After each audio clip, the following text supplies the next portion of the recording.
Miles, here's what I think people have a tough time comprehending. How can you have a government that presents itself to the world as all-powerful, all-knowing, very sophisticated, that they've got everything covered, whether it's global finance or whether it's manufacturing, and someone that's really putting now hundreds of billions of dollars every year into build up a military program to challenge and to really shut down the South China Sea and the Straits of Taiwan, to send combat divisions up into occupied Tibet on the Indian border and to challenge India. Now to have, as you have told me for years and I didn't pay attention, a 25-year or 40-year deal with the mullahs in Iran, that's $400 billion, right? I'm not just buying oil, but also military equipment, and they're talking about maybe even Chinese troops deployed with Hezbollah into Syria, into the Middle East.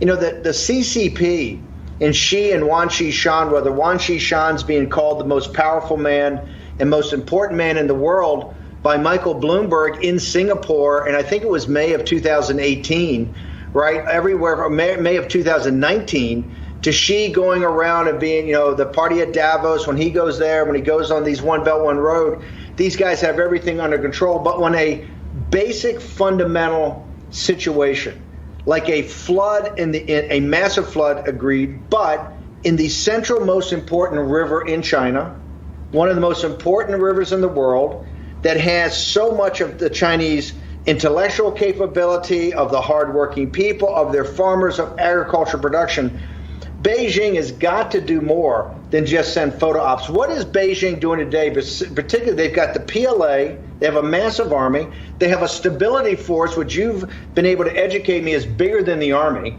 right, to keep order in the cities about what they want to do. They have every tool in the apparatus. They have the firewall, they can control information, they can control technology. We saw in the pandemic they can shut down transportation. How can the CCP, with all that power on earth, not help the good citizens of China in the central Yangtze Valley? Sir, I totally disagree you before you talk about this. CCP, not a technology power. CCP, all the technology is still from America. And America is the tycoon technology company because greedy help CCP make a technology power. Secondly, CCP not is money. They never create really non-perfect as the same as the GDP. They cheat America, cheat Europe, west of the world. They make the called WTO contract. Then is get cheat you money. That's your money, not from the CCP create money. Three, you see they have the $400 billion in the uranium by the oil, make the deal. They have is $1.3 billion last 8 years. Build one road, give the South Africa, Middle East, and it's the East Europe. It's the money not from China, not from CCP. Chinese use the blood, hard work, make the cheaper project, and wear Nike shoes, sell to you America. You America like buy is cheap, very cheaper than Nike shoes, and wear. Then how about the CCP? CCP always lie. America now. China only 90 million CCP member, not 1.4 billion is all this the CCP member.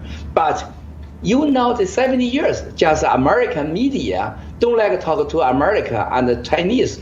China only 90 million CCP member control you all the country. Also maybe top 10, top 20 family control all the China, all the market.